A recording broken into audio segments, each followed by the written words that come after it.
វីដេអូនេះក៏មិនអាចចេញមកទេដោយសារខ្ញុំនិយាយពីរឿងខោទិញខោទំនោមកូនហើយកុំគិតឃើញ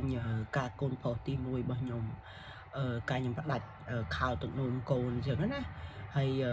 សេវលុយបានច្រើនមែនតើហើយខ្ញុំក៏រងធ្វើការផ្ដាច់ខោទំនោមហ្នឹងទៅកូនទី2របស់ខ្ញុំតែជាធ្វើដូចគ្នាដែរប៉ុន្តែអត់ដឹងថាវាវើកដូចកូនទី1អត់ទេចឹងនិយាយថាជោគជ័យដូចកូនទី1អត់ទេអត់ទាន់ដឹងការចែកអំលែកនេះវាអាចជួយទៅដល់ម៉ាក់មួយចំនួនដែរអញ្ចឹងណាអ្នកដែលគម្រោងចង់ផ្ដាច់ខោទំនោមព្រោះវាសេវលុយមែនតើសម្រាប់កូនរបស់យើងដែលយើងត្រូវផ្ដាច់ខោទំនោមអញ្ចឹងណាការកូនទី1ខ្ញុំកូនប្រុសខ្ញុំឲ្យគាត់ស្លៀកខោទំនោមត្រឹមតែ2ខួបកន្លះទេខ្ញុំផ្ដាច់ហើយផ្ដាច់របស់ខ្ញុំហ្នឹងខ្ញុំធ្វើហ្នឹងដូចជាអត់ពិបាកទេស្រួលហើយវាលឿនខ្ញុំពេលយប់ឡើងហ្នឹងកូនគេងខ្ញុំឲ្យគាត់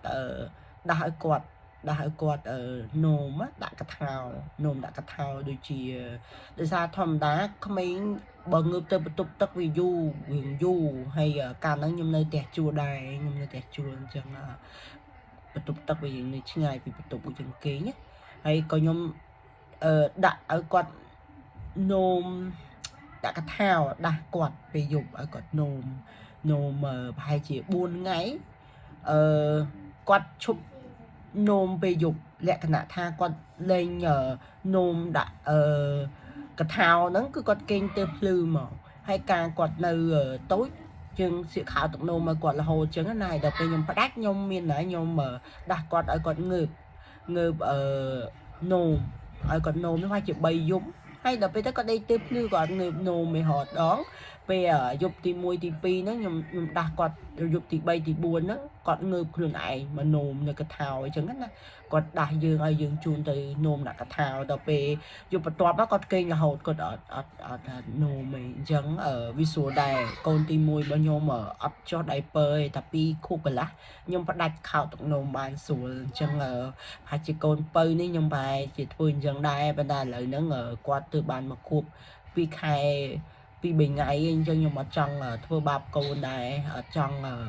ឆាប់ផ្ដាច់ដែរព្រោះគាត់នៅទូចដែរអញ្ចឹងចាំមើលគាត់ធំរហូតធ្វើអញ្ចឹងវាសេវលុយដែរទៅសារឥឡូវហ្នឹងក៏ញ៉ែខោទឹកនោមអាស្តេឡាភ្លេចខ្លួនត្រូវទិញត្រូវទិញចោះលុយច្រើនណាថ្លៃជាងបងទៀតហើយឥឡូវហ្នឹងគាត់ដោះគោទៀតចង់អស់លុយច្រើនអញ្ចឹងបាត់ពិសោធន៍របស់ខ្ញុំគ្រាន់ចង់ចែកកំលែកអំពី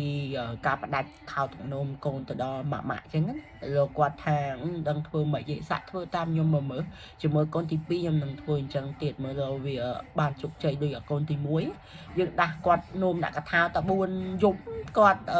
គេងទៅភ្លឺគាត់ឈប់ងើបនោមព្រលឹមឡើងបានគាត់